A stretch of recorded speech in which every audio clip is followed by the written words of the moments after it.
तो चलिए यहाँ पे हम लोग बात करेंगे। आज हम लोग मैट्रिक्स चैप्टर स्टार्ट किए थे, उनमें से बहुत सारा पार्ट बाकी रह गया था, जैसे कि टाइप्स ऑफ मैट्रिक्स क्या होता है इसके बारे में बात करेंगे आज।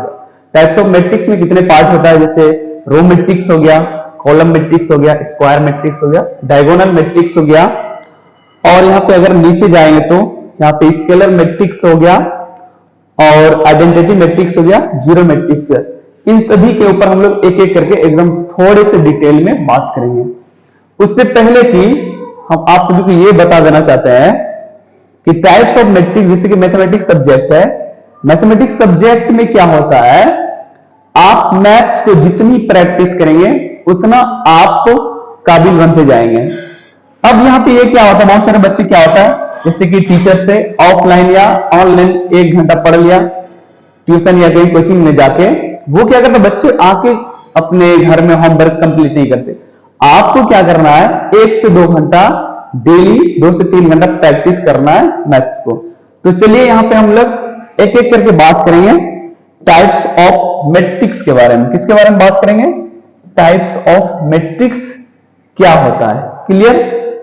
अब देखो यहाँ पे सबसे पहले क्या होता है, रो मैट्रिक्स। क्या होता है, रो मैट्रिक्स। अब रो मैट्रिक्स क्या होता है, इनमें से थोड़ा सा डिफिनेशन जान लेना है। रो मैट्रिक्स क्या होता है, रो मैट्रिक्स में क्या होता है। अगर रो मैट्रिक्स की अगर बात करें, a matrix that has only one row and any number of column is called row matrix. एक चीज क्लियर कर देना चाहते हैं, इसमें जो डिफिनेशन दिया गया है, कोई जरूरी नहीं कि इसमें से डिफिनेशन को रट्टा मारना। एक चीज ये समझना है कि इनमें से एक सिंगल रो रहेगा, एक सिंगल रो रहेगा तो उसी को रो मैट्रिक्स बोला जाता है। आप लोग देख सकते हैं सिर्फ एक रो है, क्या है, कितना रो है, एक सिंगल रो है। कॉलम उसके अलावा जितना भी रहेगा तो उससे कोई मतलब है, एक सिंगल रो सिर्फ रहेगा जहां, उसी को रो मैट्रिक्स बोला जाता है। क्लियर हो गया।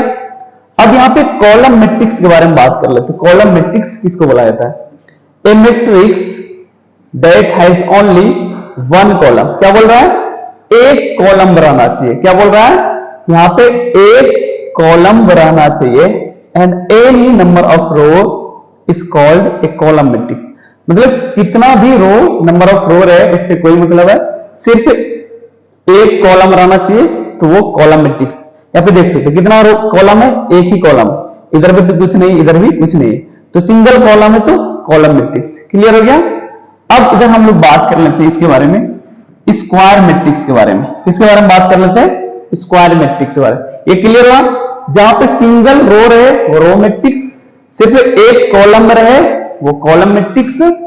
और स्क्वायर मैट्रिक्स के बारे में बात कर लेते हैं। यहाँ पे a matrix that has the same number of row and columns is called a square matrix.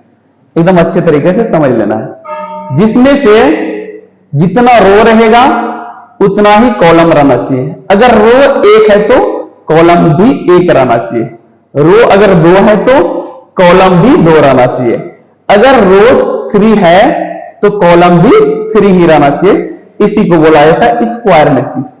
अब यहाँ पे एक एग्जांपल भी दिया गया है, यहाँ पे एक एग्जांपल दिया गया है, इसको थोड़ा सा अच्छे तरीके से काउंट करते हैं, कितना रो है इसमें, कितना कॉलम दिया गया है।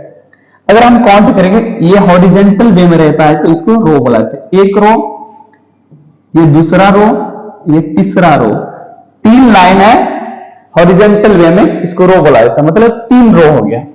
रो को हम लोग पहले लिखते हैं। क्लियर हो गया। अब कॉलम को काउंट करते हैं, first column, second column, third column. यहाँ पे जितना रो उतना ही कॉलम। क्या बोले थे, जितना रो रहेगा उतना ही कॉलम रहना चाहिए, उसी को बोला जाता है स्क्वायर मैट्रिक्स। यहाँ 2 है तो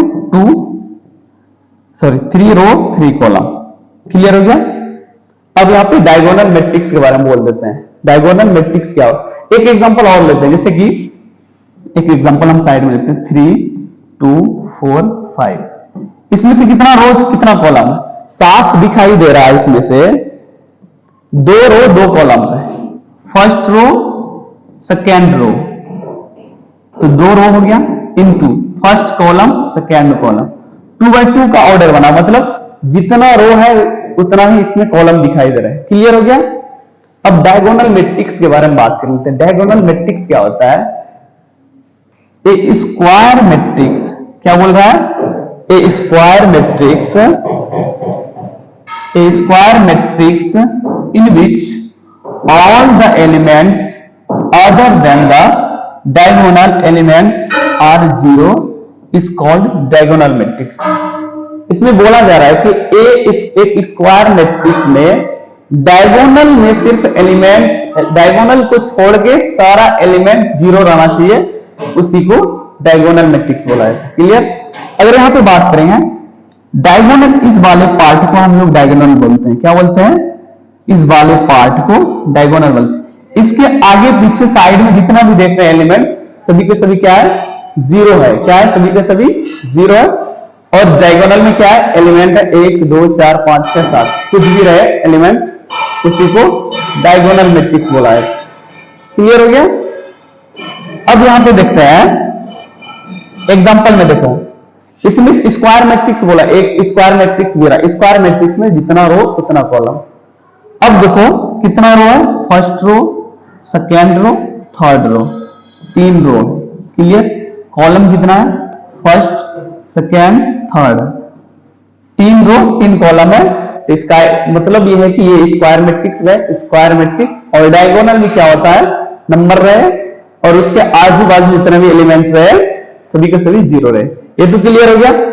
अब आगे हम लोग बात करेंगे डायगोनल मैट्रिक्स के बाद बात करेंगे यहां पे हम लोग स्केलर मैट्रिक्स के बारे में। किसके बारे में बात करें? एकदम अच्छे तरीके से समझना है।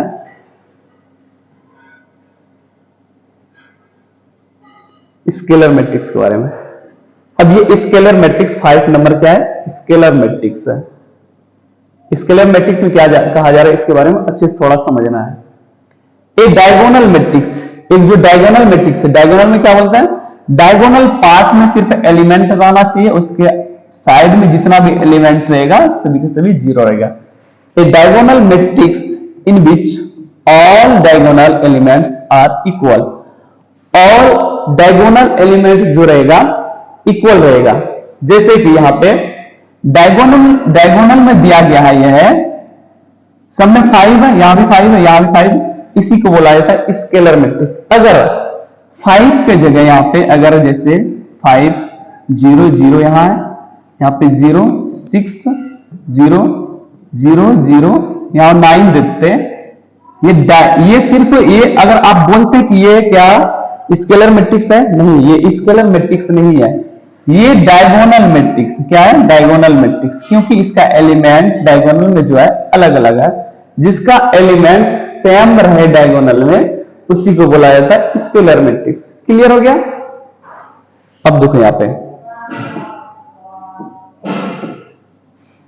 एक चीज यहां भी समझ लेते हैं।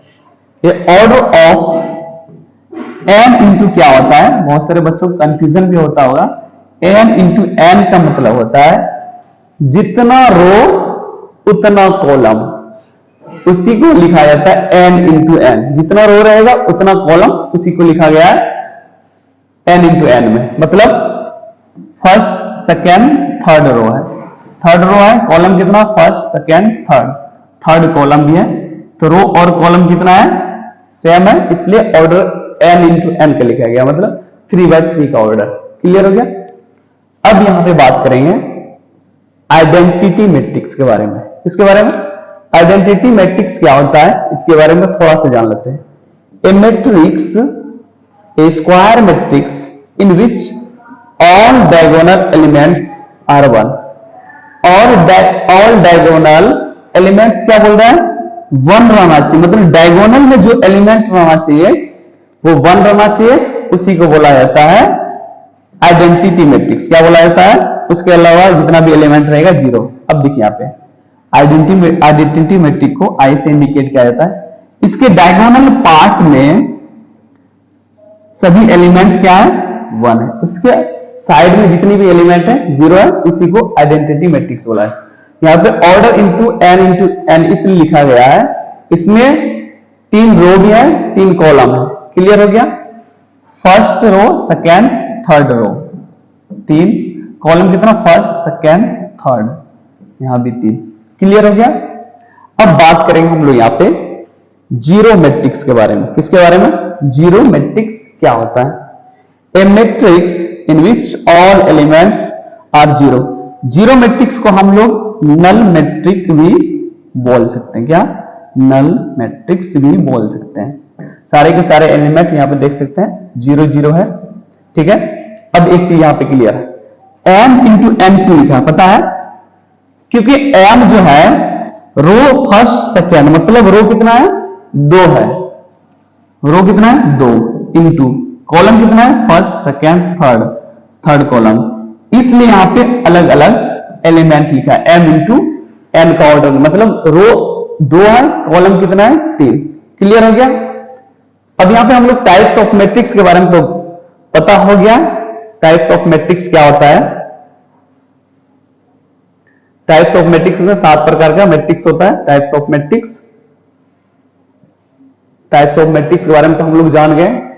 अब नीचे जाके थोड़ा सा एक्सरसाइज के बारे में प्रैक्टिस कर लेते हैं। एक्सरसाइज में क्वेश्चन जो दिया गया है उसके बारे में जान। एडिशन ऑफ मैट्रिक्स करेंगे जब हम लोग 3.2 एक्सरसाइज मैट्रिक्स चैप्टर का स्टार्ट करेंगे।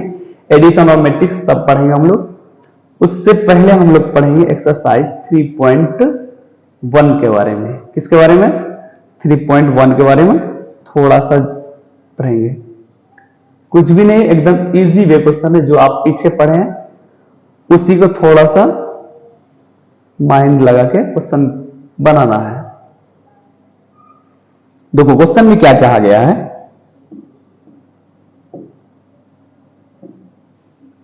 एक्सरसाइज 3.1 है। क्या है एक्सरसाइज, क्या है 3.1। इन द मैट्रिक्स, एक मैट्रिक्स दिया गया है, उनमें से 3 क्वेश्चन दिया गया है। कितना क्वेश्चन, 3 क्वेश्चन दिया गया है। The order of the matrix, आप सभी को पहले बताए थे ऑर्डर ऑफ मैट्रिक्स कितना होता है। कैसे पता करें ऑर्डर ऑफ मैट्रिक्स इसमें कितना है, तो सबसे पहले हम लोग काउंट करेंगे ऑर्डर ऑफ मैट्रिक्स क्या होता है। First row, second row, third row. कितना रो है, थर्ड रो है, थर्ड रो है इनटू। अब कॉलम को काउंट करेंगे, कितना column, first column, second column, third column, fourth column. इसका मतलब ऑर्डर ऑफ मैट्रिक्स हम लोग का आंसर हुआ, ऑर्डर ऑफ मैट्रिक्स अगर आंसर की बात करें 3/4। ऑर्डर ऑफ मैट्रिक्स कितना निकला, ऑर्डर ऑफ द मैट्रिक्स 3/4। एकदम इजी वे में क्वेश्चन है, एकदम कितना इजी वे में क्वेश्चन है। ऑर्डर ऑफ द मैट्रिक्स क्या निकला, 3/4। क्लियर हो गया, फर्स्ट क्वेश्चन कंप्लीट। अगर सेकेंड नंबर क्वेश्चन क्या पूछा, the number of element, second, third, fourth, fifth, sixth, seventh, eighth, ninth, 10th, 11th, 12th। Total हम लोग के पास एलिमेंट कितना निकला यहाँ पे 12 एलिमेंट। कितना है, नंबर ऑफ एलिमेंट कितना निकला हम लोग का, 12 एलिमेंट। क्लियर हो गया। अब नीचे का क्वेश्चन है, इसको कैसे हम लोग निकालेंगे इसके बारे में थोड़ा सा जान लेते हैं। इसके बारे में थोड़ा सा कैसे कंप्लीट करेंगे ये जान लेते हैं। अब देखिए यहाँ क्वेश्चन क्या बोल रहा है, राइट द एलिमेंट्स A13। क्या पूछा जा रहा है, A13। यहाँ पे A13, ये A13 का मतलब है फर्स्ट रो थर्ड कॉलम। क्या बोल रहा है, फर्स्ट रो थर्ड कॉलम। एकदम अच्छे तरीके से जानना है। फर्स्ट रो क्या बोल रहा है, थर्ड कॉलम, फर्स्ट रो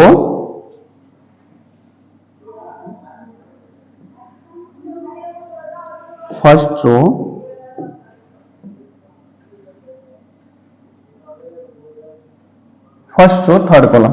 इसको निकालना कैसे है ये देख लेते हैं हम लोग। क्या बोल रहा है, फर्स्ट रो, ये मतलब 1 का मतलब है फर्स्ट रो, तो फर्स्ट रो हम लोग का कौन सा है, ये वाला फर्स्ट रो। ये तो क्लियर हो गया, फर्स्ट रो। अब ये जो है 3 जो लास्ट में रहता है, ये कॉलम को इंडिकेट, लास्ट वाला हमेशा कॉलम को इंडिकेट करेगा, फर्स्ट वाला जो रहेगा हमेशा रो को इंडिकेट करेगा। क्लियर। थर्ड कॉलम बोल रहा है, कितना कॉलम, फर्स्ट, सेकेंड, थर्ड, ये थर्ड कॉलम है। तो हम लोग का A13 जो आंसर निकलेगा 19 आंसर निकलेगा। कि क्या निकलेगा, 19। अब ये भी किसी बच्चे को माइंड में ये लगता होगा, सर हम लोग का आंसर 19 ही क्यों हुआ, 5/2 क्यों नहीं हुआ, -5 क्यों नहीं हुआ। एकदम अच्छे तरीके से क्लियर वे में समझ लेना। हम लोग का जो 1 दिया गया है, जो फर्स्ट पहले 1 दिया है, तो मतलब फर्स्ट रो पूछा जा रहा है। इसका मतलब फर्स्ट रो में ही हम लोग का आंसर आना चाहिए, फर्स्ट रो में आंसर आना चाहिए। फर्स्ट रो ये तो हो गया। फिर जो 3 लास्ट में है, इसका मतलब थर्ड कॉलम है। क्या है? Third column. थर्ड कॉलम कौन सा है? फर्स्ट, सेकेंड, थर्ड, इसलिए 19 आंसर हो गया। ठीक है। अगर आपके माइंड में ये लग रहा है कि सर 5/2 क्यों नहीं आंसर होना चाहिए, 5/2 क्यों नहीं आंसर होना चाहिए, ये थर्ड कॉलम में तो है 5/2, लेकिन फर्स्ट कॉलम में नहीं है। अगर इसके सीधा में देखेंगे आप तो ये सेकेंड रो में है। किसमें है? सेकेंड रो में, इसलिए 5/2 आंसर नहीं होगा। क्लियर हो गया। अब देखते हैं यहां पे,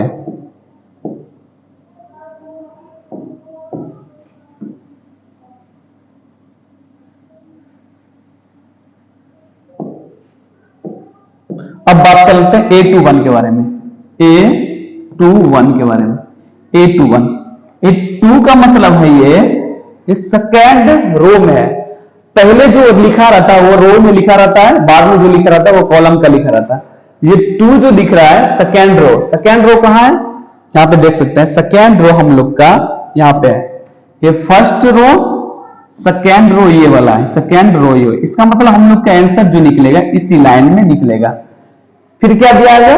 1 दिया गया, 1 मतलब फर्स्ट कॉलम। इसका मतलब फर्स्ट कॉलम ये जो है इसी लाइन में आंसर आएगा। तो इसका मतलब हम लोग का जो आंसर निकलेगा 35। A21 कितना निकलेगा? 35। क्लियर हो गया। अब यहां देख लेते हैं आगे, नेक्स्ट क्वेश्चन देख लेते हैं। क्वेश्चन क्या बोल रहा है? A24 क्या पूछा जा रहा है? A24। अब देखो यहां पे 2 जो पहले है रो को इंडिकेट कर रहा है। किसको? रो को। इसका मतलब फर्स्ट रो, सेकेंड रो, इसका मतलब इसी लाइन में हम लोग का आंसर आएगा। क्लियर हो गया। फिर जो 4 जो दिख रहा है, मतलब फोर्थ कॉलम में हम लोग का एलिमेंट रहना चाहिए। फोर्थ कॉलम कहां पे है देख लेते हैं। First column, second column, third column, एक fourth column, fourth column, second row. तो इसका मतलब है हम लोग का आंसर जो निकलेगा 12 आंसर निकलेगा। कितना निकलेगा? 12। ये भी क्लियर हो गया। अब लास्ट क्वेश्चन जो पूछा है A23, A23, A23 क्या निकलेगा? कौन बता सकता है? बता सकते हो जितना जल्दी। 2 का मतलब सेकेंड रो, यही इसी सेकेंड रो में आएगा, फर्स्ट सेकेंड। 3 का मतलब third column, first second third, third column second row. तो हम लोग का आंसर जो निकलेगा 5/2। क्या निकलेगा? 5/2। क्लियर हो गया। एक्सरसाइज 3.1 का जो क्वेश्चन था, ये ऑर्डर ऑफ मैट्रिक्स निकालना था, नंबर ऑफ एलिमेंट्स निकालना था, और right the elements A13, A21, A24, A23। Clear हो गया। अब आगे जाके हम लोग देख सकते हैं।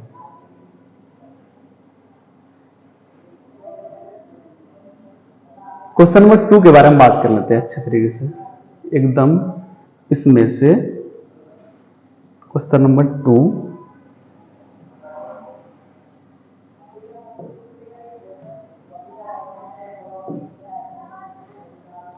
चलिए यहाँ पे क्वेश्चन नंबर 2 के बारे में बात कर लेते हैं। क्वेश्चन नंबर 2 में क्या बोला जा रहा है? If a matrix has 24 element. कितना एलिमेंट बोल रहा है? तो 24 एलिमेंट है।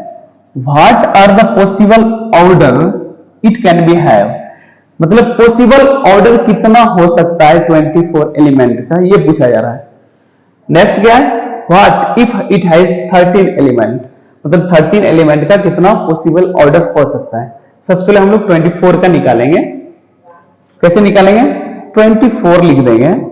इसका पॉसिबल ऑर्डर जो होगा ऐसे लिख सकते हैं, पॉसिबल ऑर्डर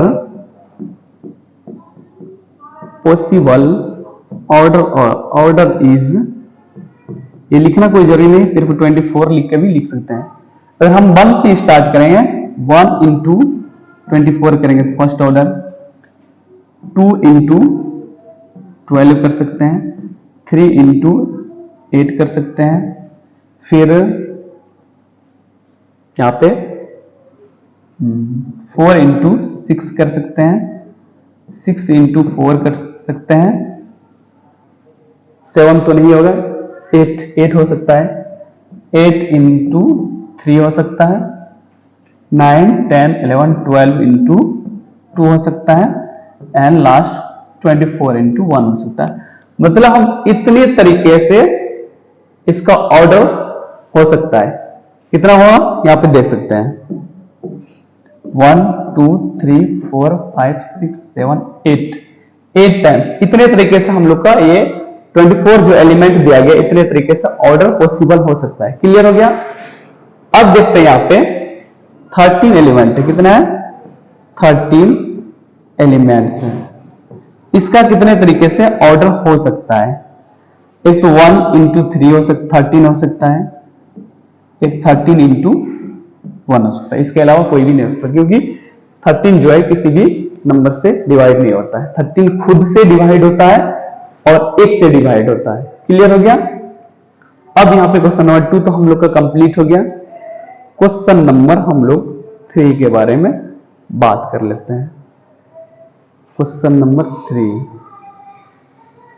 क्वेश्चन नंबर 3 में क्या है, सेम क्वेश्चन नंबर 2 के तरह ही है।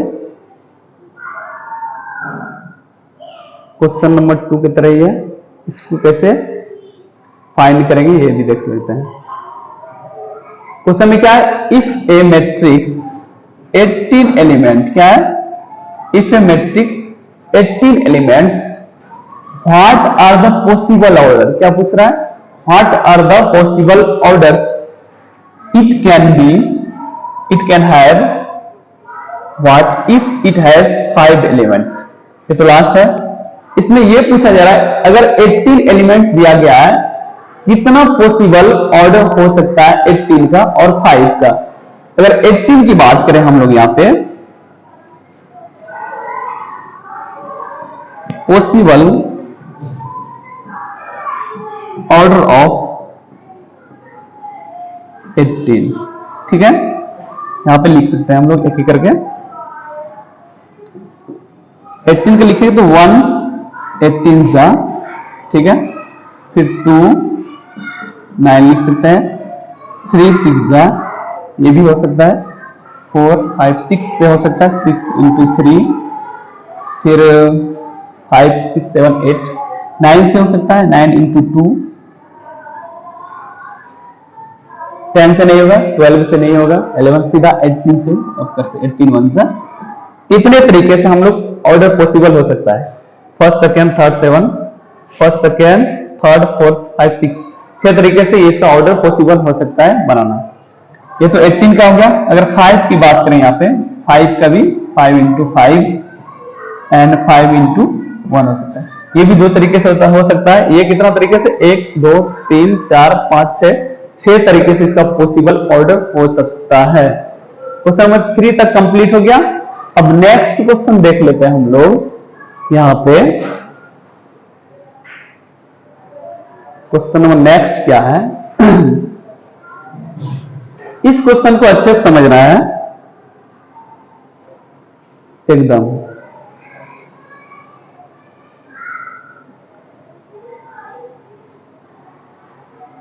क्वेश्चन में कहा जा रहा है, construct 2x2 matrix, 2 into 2 matrix. मतलब कंस्ट्रक्ट मतलब बनाना होता है, 2x2 ऑर्डर का मैट्रिक्स बनाना है। ए का वैल्यू दिया हुआ है, मतलब मैट्रिक्स का वैल्यू जो फाइंड करना है, a is equal to a i j, row column को इंडिकेट किया है, हुज एलिमेंट आर गिवन वो है। यहाँ पे 2x2 का एक ऑर्डर ऑफ मैट्रिक्स बनाना, उसके बाद कितना एलिमेंट निकलेगा, वो 2x2 ऑर्डर का मैट्रिक्स बनाना। अब कैसे बनाना ये भी जान लीजिए। अगर यहां पे हम लोग बात करें क्वेश्चन में,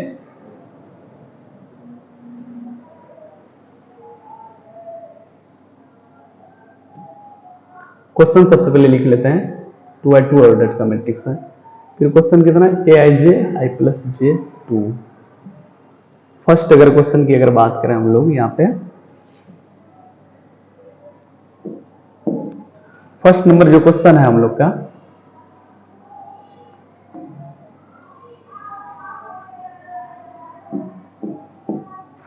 फर्स्ट नंबर जो क्वेश्चन है हम लोग का, a i j is equal to i plus j square by 2। Clear है? एलिमेंट कितना का बनाना हम लोग का? Order of matrix, order of matrix बनाना हम लोग को।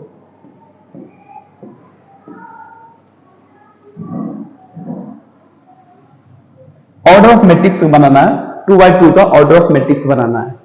2x2 ऑर्डर का मैट्रिक्स सबसे पहले, उससे पहले क्या करना पड़ेगा हम लोग को? ए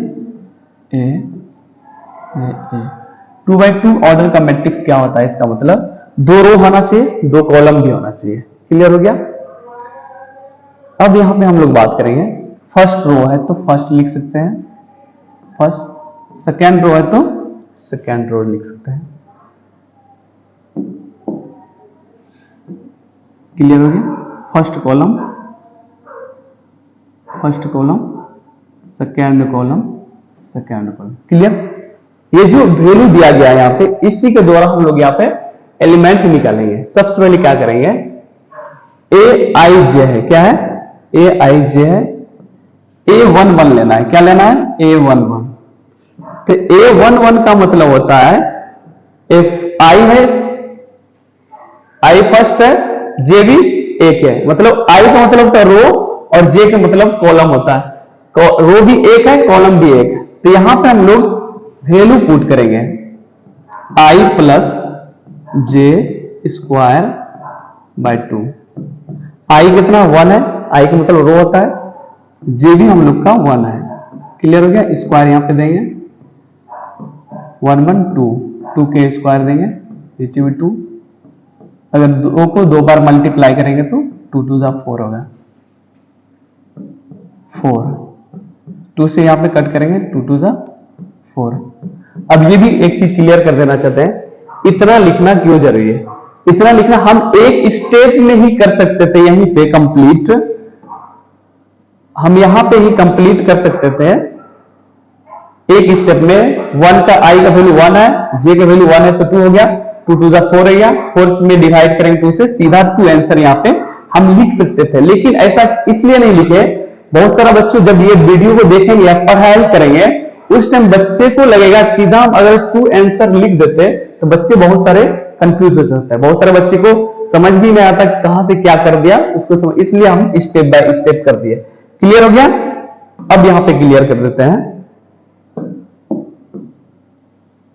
ये तो हम लोग का वैल्यू A11 का निकल गया। अब A12 का निकालते हैं। ए आई जे यहां पे A12, आई का यहां वैल्यू है 1 और जे का वैल्यू है 2। क्लियर हो गया? आई का वैल्यू कितना? 1 और जे का वैल्यू 2।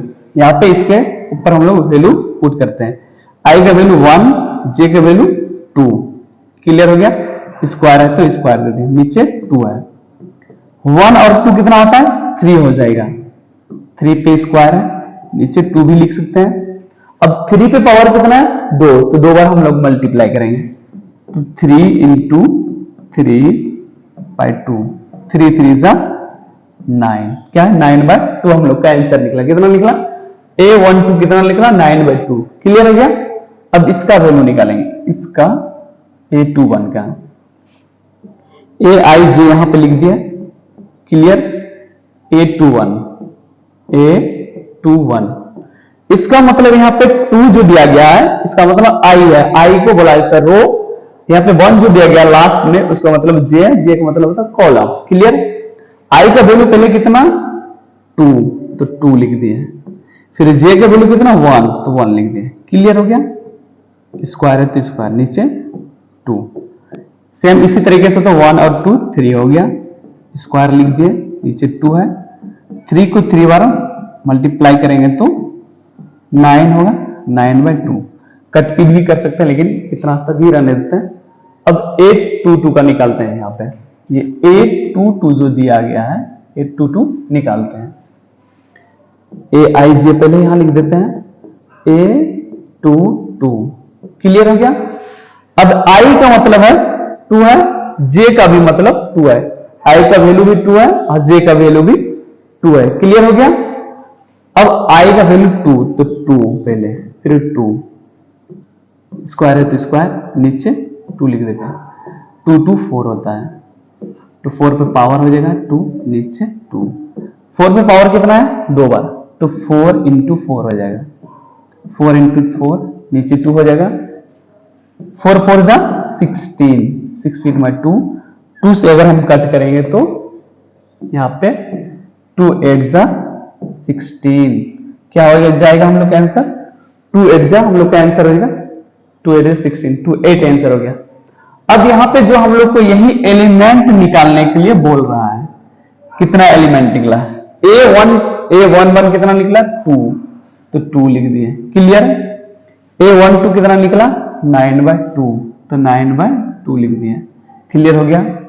अब A21, ये A21 कितना निकला 9/2 यहां भी, फिर A22 कितना निकला 8, तो यही हम लोग को एलिमेंट निकालने के लिए बोल रहा था, ऑर्डर कंस्ट्रक्ट 2x2 ऑर्डर का मैट्रिक्स। क्लियर हो गया, ये तो आसान हो गया। अब नेक्स्ट क्वेश्चन की अगर बात करें हम लोग, इसको स्क्रीनशॉट ले सकते हैं या तो आप वीडियो को रोक के सॉल्व कर सकते हैं क्वेश्चन।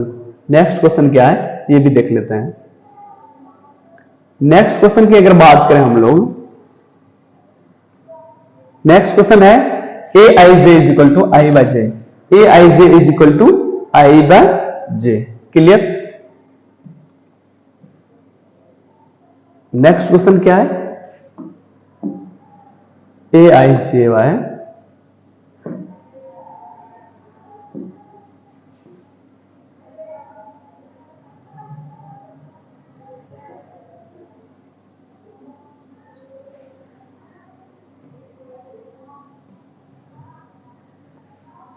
नेक्स्ट क्वेश्चन जो दिया गया है,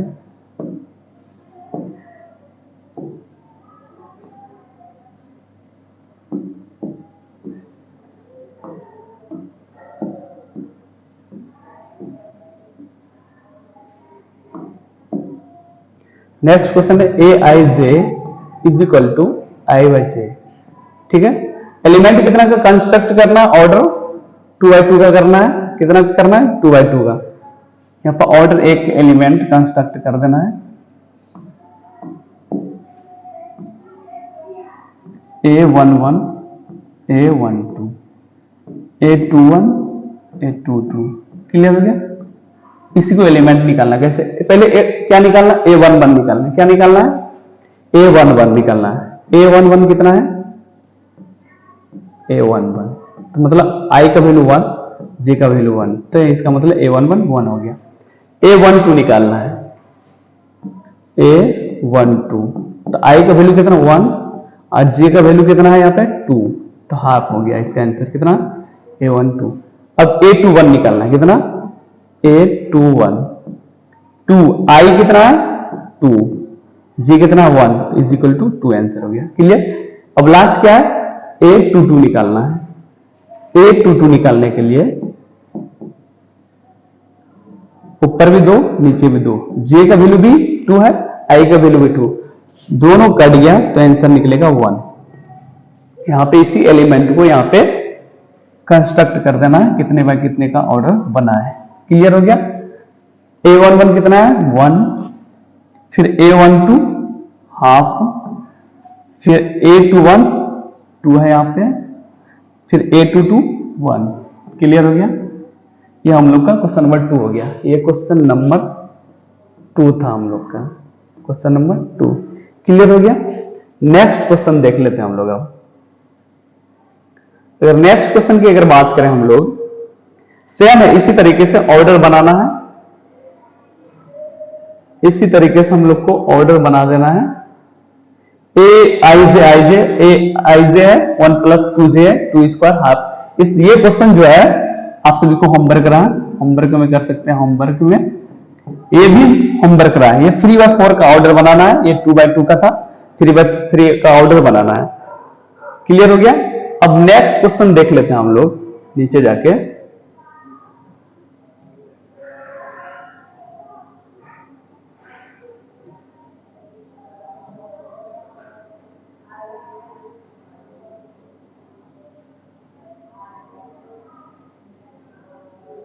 यहां पे नेक्स्ट क्वेश्चन दिया गया है यहां पे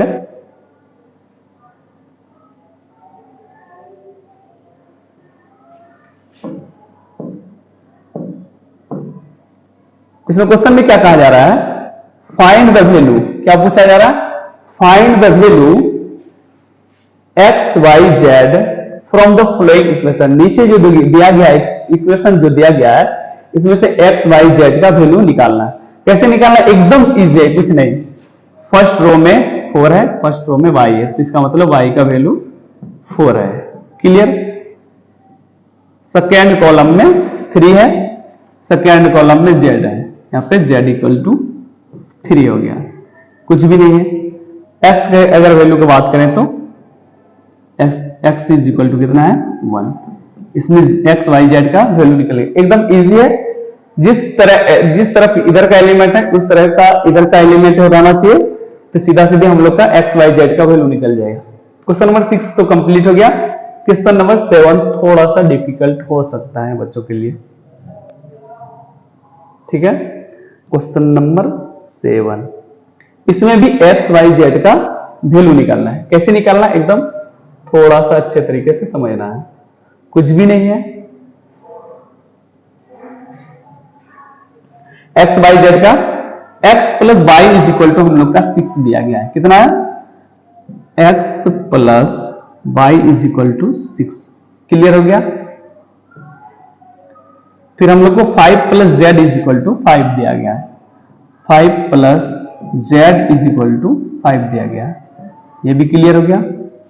into x y is equal to x y into 8 दिया गया। क्या दिया गया, 8 दिया गया। कितना दिया गया, 8। क्लियर हो गया।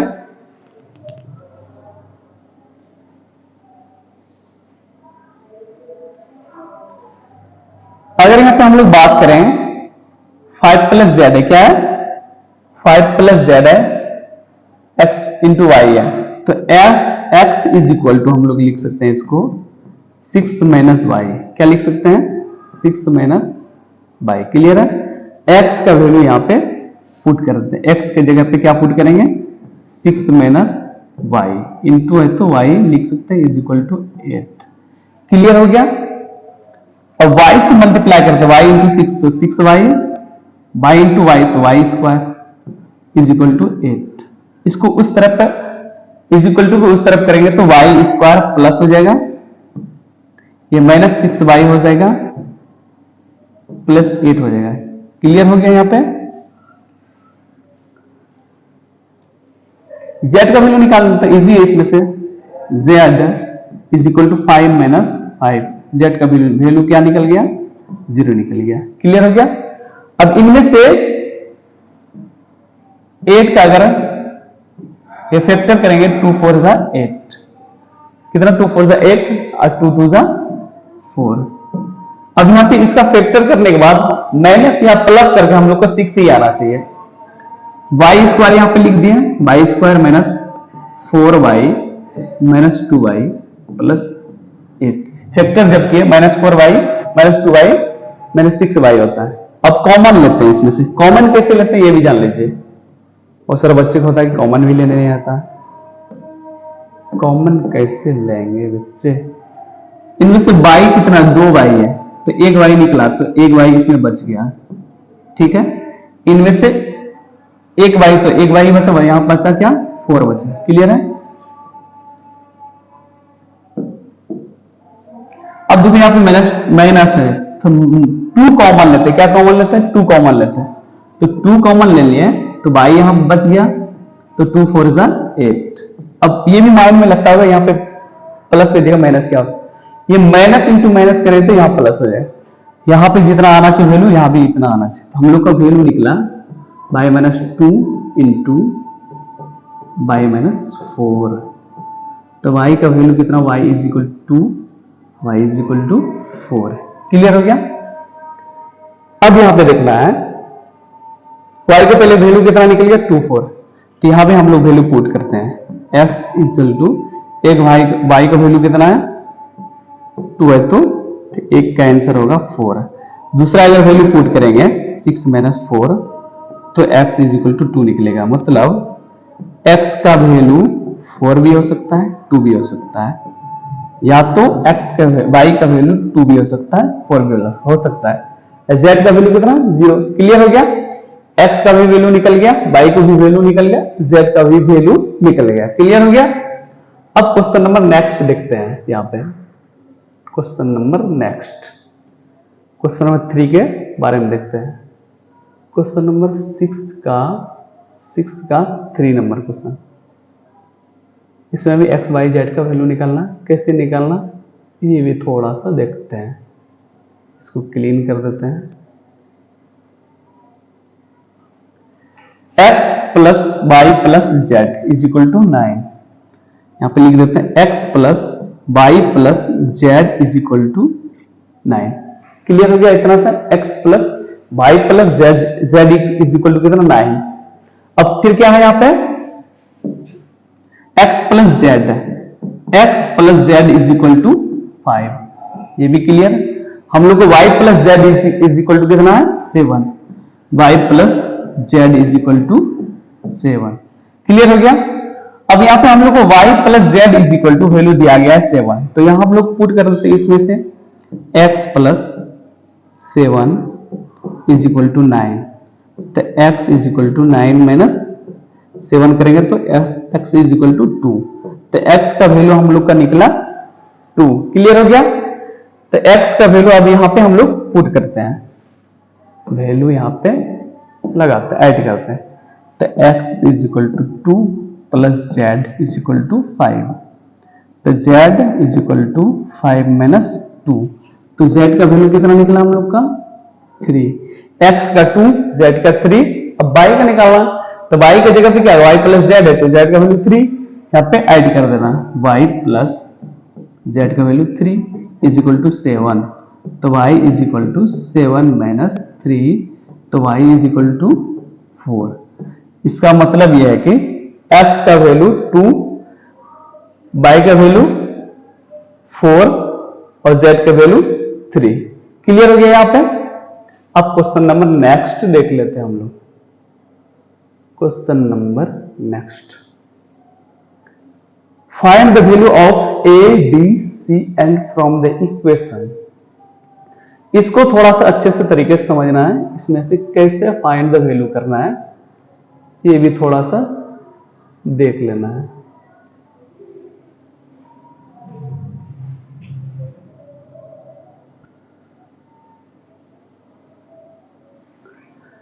अगर यहां पे क्वेश्चन नंबर 7 की अगर बात करें तो क्या बोल रहा है, find the value of a, b, c and from the equation. यहां पे इक्वेशन जो दिया गया है इसमें से a, b, c का वैल्यू निकालना है। कैसे निकालना है, a माइनस b का कितना है -1, 2a प्लस c का 5, 2a माइनस b का 0, 3 प्लस d का 13। मतलब a, b, c, d का 4 चीजों का वैल्यू निकालना। सबसे पहले a माइनस बी लिखते हैं। क्या लिखते हैं, a minus b is equal to -1। Clear हो गया। फिर लिखते हैं 2a plus c, 2a plus c is equal to 5। ये भी क्लियर हो गया। 2a minus b, 2a minus b is equal to 0। फिर 3 plus d, 3c plus d is equal to 13। क्या है 13, क्या है यहां पे 13 है। क्लियर हो गया। अब देखना a माइनस बी है, क्या है यहां पे a माइनस बी। तो क्या करना है यहां पे a इज इक्वल टू क्या हो जाएगा यहां पे, तो हम लोग यहां पे क्या करते हैं b इज इक्वल टू निकालते हैं, b plus 1 is equal to b. Minus b को इज इक्वल टू उस पर ले गए प्लस हो गया, -1 को इस पर लेकर आए तो प्लस हो गया 1। तो b इज इक्वल टू निकला हम लोग को a प्लस बी। तो b के जगह पे हम लोग a प्लस 1 लिख देते हैं। 2a माइनस b के जगह पे a plus 1 is equal to 0। Clear हो गया। अब यहां पे देखते हैं तो 2a, तो 2a में से एक निकला, क्या बचा हम लोग के पास। अब यहां पे एक चीज ये भी क्लियर कर देते हैं, बहुत सारे बच्चों को कंफ्यूजन होगा।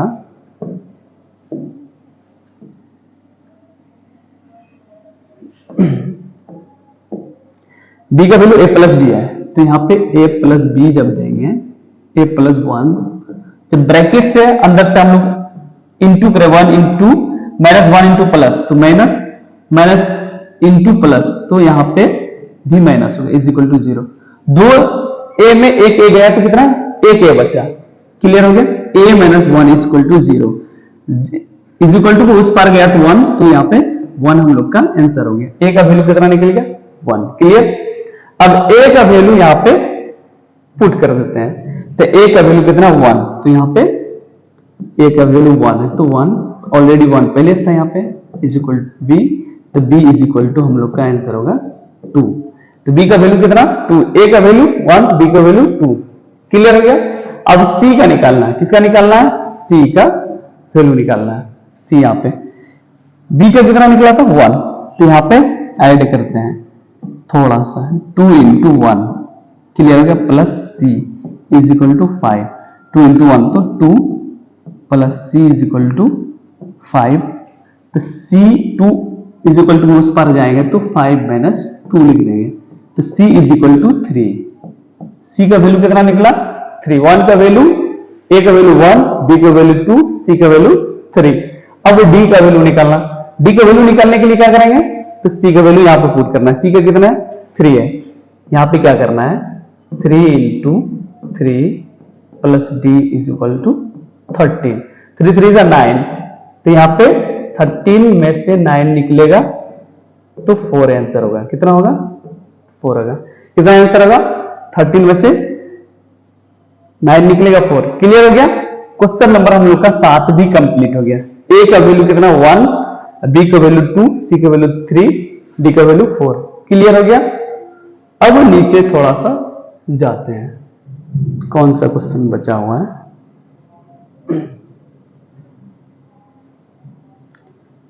यहां पे ऑब्जेक्टिव क्वेश्चन है। क्या है ऑब्जेक्टिव क्वेश्चन है, इसका आंसर कौन सा होगा थोड़ा सा देख लेते हैं हम लोग। क्वेश्चन में क्या पूछा जा रहा है, a is equal to m into n is a square matrix if. Square matrix का मतलब यह होता है जिसमें रो और कॉलम सेम रहे, उसी को स्क्वायर मैट्रिक्स बोला जाता है। जैसे कि एक एग्जांपल है 2 3 4 6, ये एक स्क्वायर मैट्रिक्स है, तो 2 बाय 2 का ऑर्डर है, तो इसका मतलब होता है कि m is equal to n, मतलब रो भी बराबर है कॉलम भी बराबर है। क्या है इसका मतलब, ये आंसर होगा हम लोग का। कौन सा answer, m is equal to 1, third answer. Clear हो गया। क्वेश्चन नंबर 8 कंप्लीट के बाद क्वेश्चन नंबर थोड़ा सा 9 की ओर जाते हैं। 9 में क्या करना है,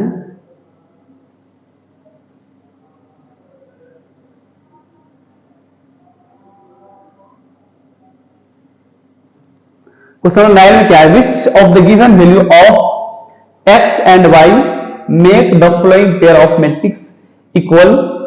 तो x और y का वैल्यू निकालने के लिए बोल रहा है सीधा, तो 3x प्लस 7 है इज इक्वल टू 0, तो यहां पे लिख देते हैं 3x plus 7 is equal to 0। Clear है। फिर है यहां पे y minus 2 is equal to 5 है, सभी का इक्वेशन लिख देते हैं। फिर y plus 1 is equal to 8 लिख देते हैं, सबका इक्वेशन है। 2 minus 3x, 2 minus 3x is equal to 4 है। क्लियर हो गया। अगर यहाँ पे x 3x is equal to minus 7, x अगर वैल्यू की बात करें तो माइनस 7/3 निकला, x का वैल्यू निकल गया। y की अगर बात करें यहाँ पे, y यहाँ पे है 5 प्लस 2, तो y is equal to 7। Clear हो गया। यहां भी करते हैं y is equal to 8 minus 1 is equal to 7। यहां भी y का वैल्यू 7 निकला, यहां भी y का वैल्यू 7 निकला, x का भी वैल्यू सेम निकलना चाहिए। अब यहां पे माइनस 3x है, क्या है माइनस 3x, 4 2 उस पार गया इज इक्वल टू उस पार, तो माइनस 2 हो गया, तो 3x माइनस तो 2 माइनस, तो x का वैल्यू निकला माइनस 2/3, ये x उसके नीचे गया। तो यहाँ पे इसमें से पॉसिबल वैल्यू कौन सा दिख रहा है ये देखना है। x का वैल्यू माइनस 7/3, इसमें से माइनस 7/3 कहीं नहीं दिख रहा है। y का वैल्यू तो 7 दिख रहा है, यहाँ भी 7 दिख रहा है। फिर यहाँ पे x वैल्यू 2/3 -2/3, x का वैल्यू -2/3 यहां दिख रहा है, x का वैल्यू -2/3। लेकिन हम लोग का जो वैल्यू निकलना चाहिए, ये भी x का जो वैल्यू निकलना चाहिए या तो -7/3 निकलना चाहिए या तो -2/3 निकलना चाहिए। तो लेकिन हम लोग का वैल्यू सेम नहीं निकल रहा, तो हम लोग का आंसर यहां पे हो जाएगा नॉट पॉसिबल टू फाइंड। क्या है? Not possible to find. Question number 9 का बी नंबर आंसर हो जाएगा। क्लियर हो गया? अब क्वेश्चन लास्ट देख लेते हैं हम लोग। लास्ट क्वेश्चन क्या है 3.1 एक्सरसाइज का। क्वेश्चन नंबर लास्ट अगर बात करें, क्वेश्चन लास्ट नहीं है, वो भी ऑब्जेक्टिव है शायद, वो नेक्स्ट वीडियो हम लोग कर लेंगे। तो कुल मिला के हम लोग बात करें यहां पे, तो सारा क्वेश्चन 3.1 एक्सरसाइज हो गया, ऑर्डर ऑफ मैट्रिक्स हो गया, find the value of ABCD हो गया। सारा क्वेश्चन हम लोग एक एक करके कर लिए। इनमें से कुछ क्वेश्चन जो रह गया उसको आपको क्या करना है, कंप्लीट करना है। होमवर्क के रूप में रह गया कौन सा क्वेश्चन, ये क्वेश्चन जो रहा है इसको थोड़ा सा आप लोग कंप्लीट कर लेना है होमवर्क में, ये क्वेश्चन और ये क्वेश्चन, ठीक है। उसके बाद बाकी वक्त तो सारा क्वेश्चन हम लोग का कंप्लीट हो गया, ये भी क्वेश्चन हो गया, क्लियर हो गया, सारा क्वेश्चन हम लोग का हो गया है। एक क्वेश्चन नंबर 10 बच गया है, वो हम लोग लास्ट वीडियो में कर लेंगे। सभी क्वेश्चन तो हो गया। तो कुल मिला के बात करें तो सारा चैप्टर 3.1 एक्सरसाइज का सारा क्वेश्चन हम लोग कंप्लीट कर लिया है। एक दो क्वेश्चन जो छूटा हुआ है, जो होमवर्क दिए वो कंप्लीट कर लेना आप सभी को। और क्वेश्चन नंबर 10 ऑब्जेक्टिव क्वेश्चन है, वो किसी वीडियो में हम लोग बना के अलग से इंडिविजुअल प्रोवाइड कर देंगे। तो यहां तक हम लोग का 3.1 एक्सरसाइज कंप्लीट हो गया। अगले वीडियो हम लोग बात करेंगे addition of matrix, multiplication of matrix, symmetric, skew symmetric, इन सभी चीजों के ऊपर हम लोग बात करेंगे नेक्स्ट वीडियो में।